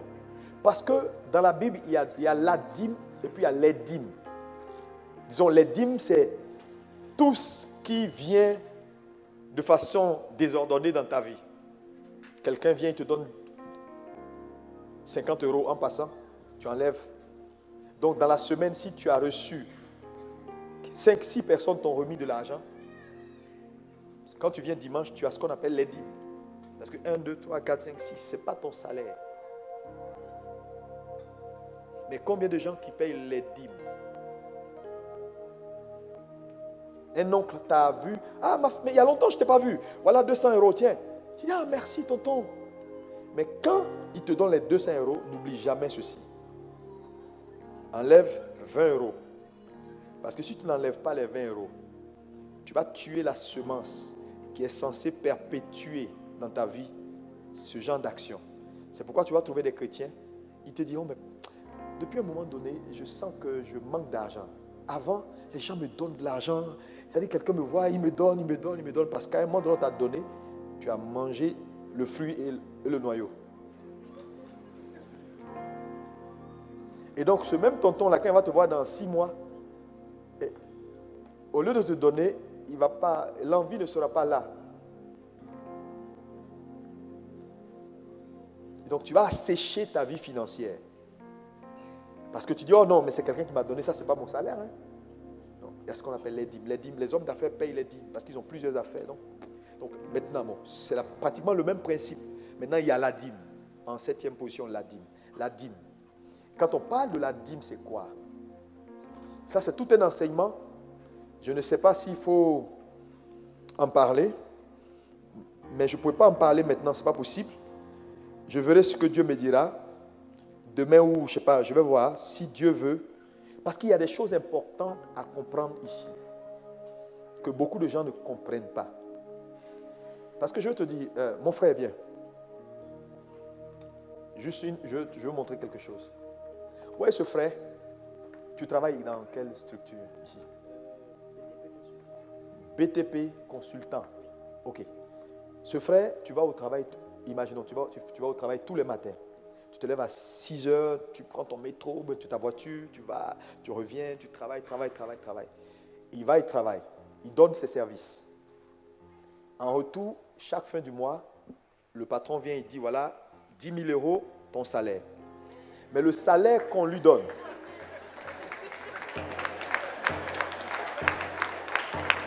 « 10 000 €. Alléluia. Mais les 10 000 € qu'il reçoit, c'est en échange de ses services.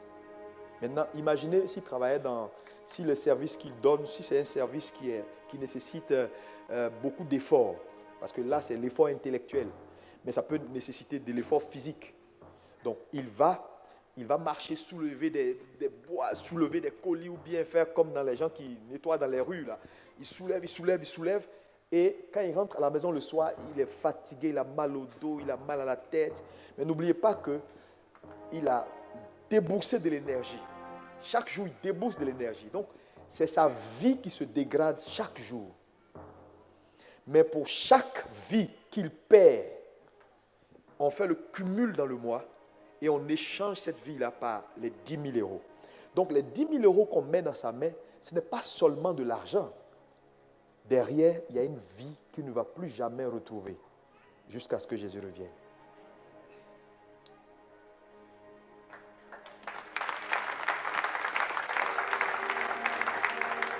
Derrière les 10 000, il y a toute une vie.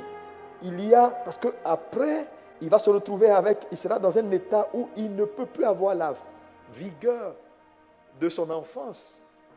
Parce que le travail nous dégrade. Vous comprenez? Maintenant, lui, il prend cet argent-là et il regarde ça. S'il ne comprend pas que l'argent-là, c'est sa vie, et que quand maintenant le maître dit, sur les 10 000, envoie-moi au minimum 10% pour que je te remplace la vie perdue, il va mourir vite s'il ne donne pas.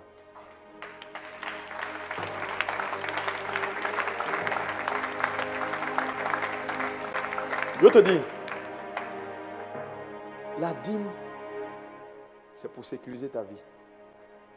Parce que quand Dieu prend, Dieu bénit et Dieu lui ramène ce qu'il a perdu. Donc au lieu qu'il aille de moins en moins, il va de plus en plus en santé parce que cette vie-là lui est restaurée. Mais le chrétien qui prend et qui mange sans ramener à Dieu celui qui peut restaurer la vie là, demeure dégradé. Et au fur et à mesure qu'il avance, il se dégrade. Donc quand Dieu dit d'apporter les dîmes à la maison du trésor, ce n'est pas parce qu'il a besoin de ton argent. Il veut juste sauver ta vie.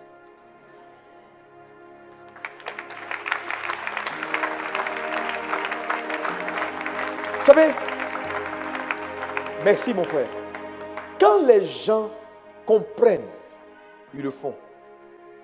Parce que beaucoup de gens ne savent pas, ils ne comprennent pas. C'est pourquoi ils sont dans la désobéissance. Ils sont parce qu'ils ne comprennent pas. Ils ne comprennent pas. Que le principe est le simple.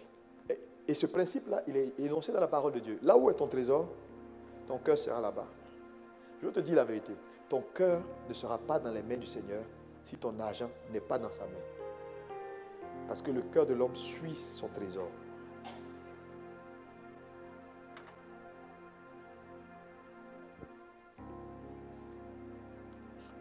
Moi, il m'est difficile d'être très loin de l'œuvre. Parce que j'ai mis toute ma vie dedans. Donc même quand je dors, je pense œuvre. Quand je somnole, je pense œuvre. Si on me dit il y a quelque chose, c'est œuvre d'abord. Parce que là où tu as déposé ton trésor, ton cœur suit ton trésor. Donc en réalité, Dieu t'a franchi en prenant ton trésor.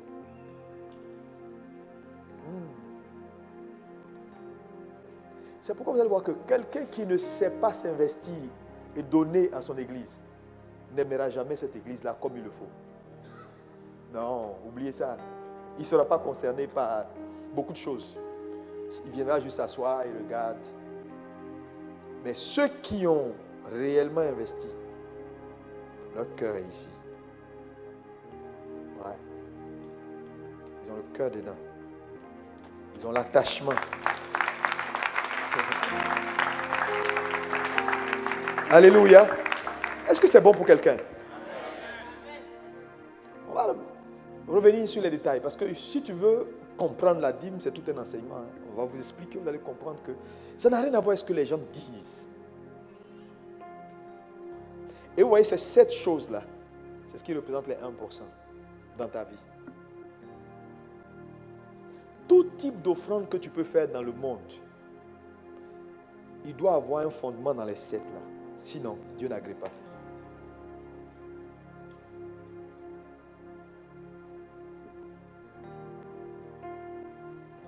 Amen.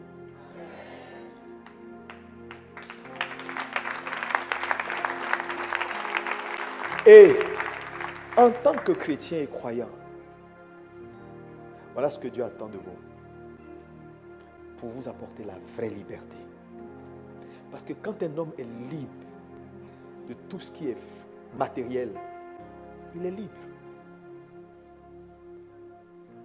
La Bible dit celui qui est fidèle dans les richesses injustes. Les richesses injustes, c'est quoi? C'est le matériel. Mais il ajoute le mot injuste parce que c'est des richesses corrompues. Dieu lui donnera les richesses éternelles. Donc on peut jauger l'amour de quelqu'un pour Dieu par la façon dont il gère ses finances. L'approche ou la façon dont ta relation avec tout ce qui est matériel détermine, on peut à partir de là juger l'amour que tu as pour ton Créateur. C'est ce que la Bible dit. Les richesses injustes et matérielles, vous aurez ce qui est éternel. C'est pourquoi il dit on ne peut servir Dieu et maman. Pas où et. Ils sont tous les deux dieux. Tu ne fais pas gaffe. Un des dieux là va prendre ton cœur. Mais pour que le Dieu Jéhovah, celui qui a laissé Christ d'entre les morts, prenne ton cœur, il faut que tu comprennes que quand il te dit donne, c'est parce qu'il veut te le ramener sous une autre forme.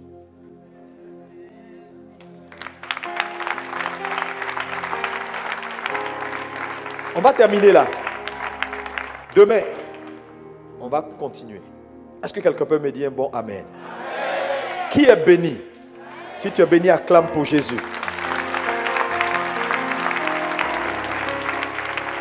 Je sais que parmi vous, plusieurs, pendant que je parlais, je regardais le visage, plusieurs ont tellement désobéi. Plusieurs ont tellement manqué. Mais on peut remettre le compteur à zéro. Dans la Bible, demain je vais vous montrer, il est mentionné que quand quelqu'un a fauté dans ce qu'il doit apporter à Dieu, il le rachète en apportant 1/5 de ce qu'il a apporté. Il rapporte plus 1/5. Alléluia. Alléluia. Ce que je veux vous dire et que Dieu m'a dit, c'est-à-dire après un tel type d'enseignement, que chacun rachète et qu'il remette ses compteurs à zéro pour dire, Seigneur, j'étais tellement désobéi. J'ai pris ça, ce qui est à toi, je n'ai pas pris. Même en ce moment, la dîme, là même, j'ai mangé la moitié déjà. Seigneur, aie pitié de moi. Alléluia. Demain, on va faire quelque chose. On va faire une prière pour remettre tous les compteurs à zéro. Mais je veux que toi, en tant qu'enfant de Dieu, tu viennes avec une offrande que Dieu mettra dans ton cœur pour demander pardon. Si tu veux, il ne faut pas le faire. Je suis venu pour t'aider. Mais si tu veux, écoute ma voix. Tu verras la gloire de Dieu. Amen. C'est-à-dire, tu pries de maintenant jusqu'à demain. Tu dis, Seigneur, qu'est-ce qu'il faut que je fasse pour racheter? Et tu mets dessus, tu écris dessus. Demain, tu viens avec cette offrande spéciale. Qu'importe ce que le Saint-Esprit mettra dans ton cœur.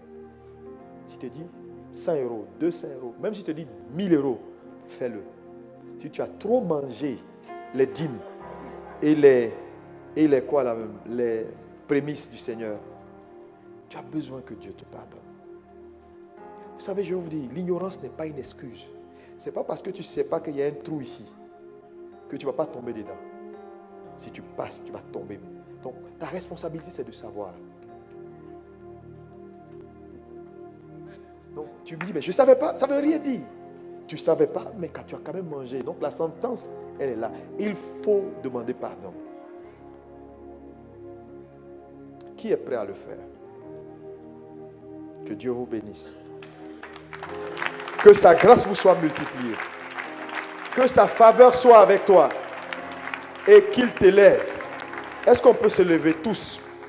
On va parler à Jésus. Demain, je vais prier pour chacun. Ne vous inquiétez pas. Venez avec toute votre maisonnée. Invitez des amis. Demain, on va prier pour les malades également. Ne vous inquiétez pas. La puissance de Dieu sera au rendez-vous. Dis Amen. Lève la main vers Jésus.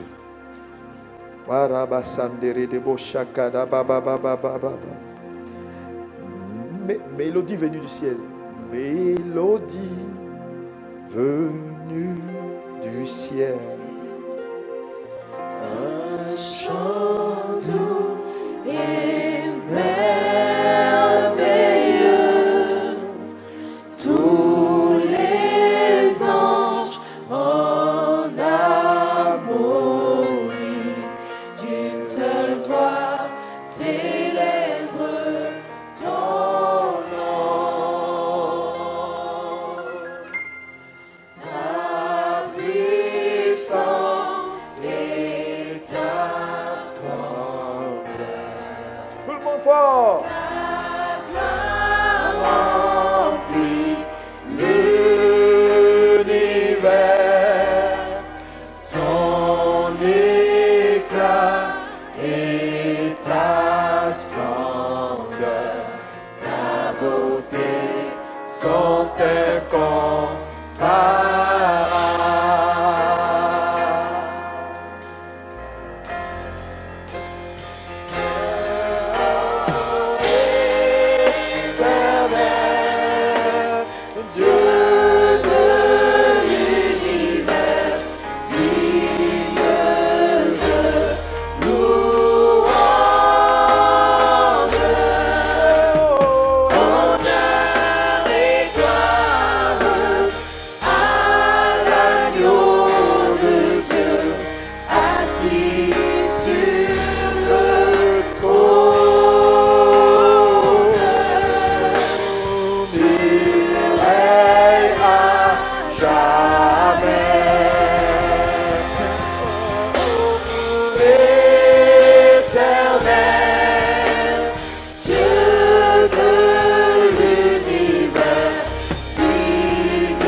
Lève la main, parle à Jésus.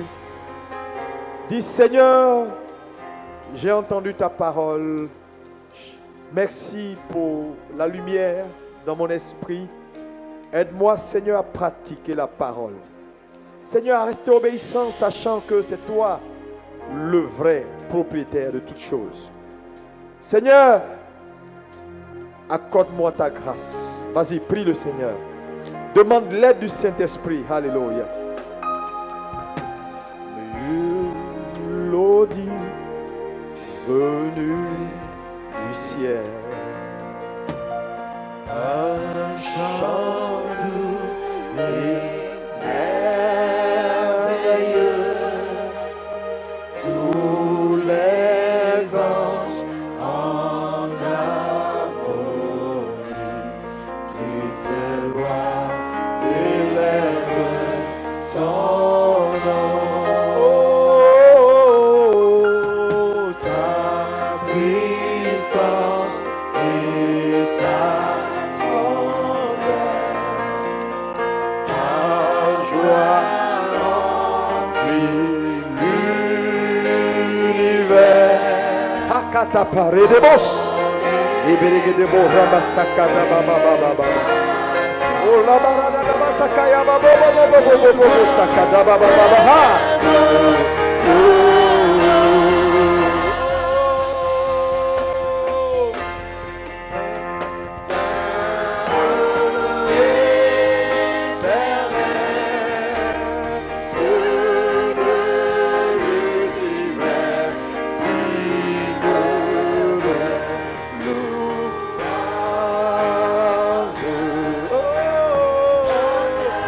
Kata parada basandere de bossa kata paro basaya. Ekata baba baba baba. Assis sur le trône, tu règnes à jamais. Seigneur, merci d'avoir été avec nous. Merci pour ta parole. Merci pour les cœurs transformés. Merci pour l'amour de Dieu qui grandit dans nos cœurs. Merci pour la puissance de Maman qui est neutralisée.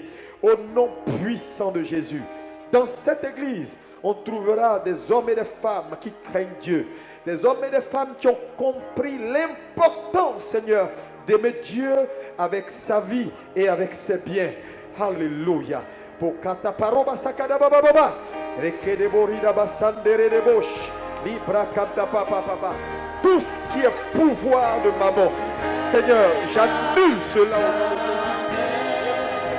au nom de Jésus. Hey, bakata parosaya. Au nom puissant de Jésus, je commande à tout esprit d'avarie, tout esprit démoniaque, lâchez la vie.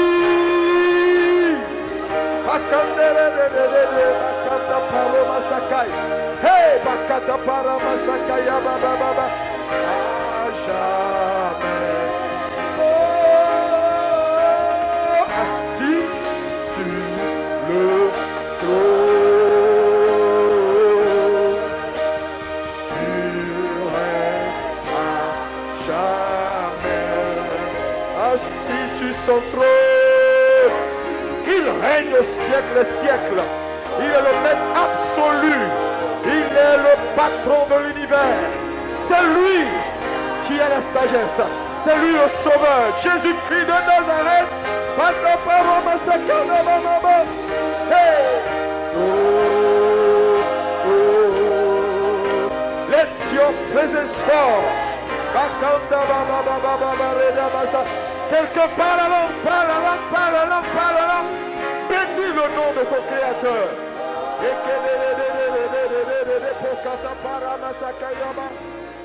Jesus.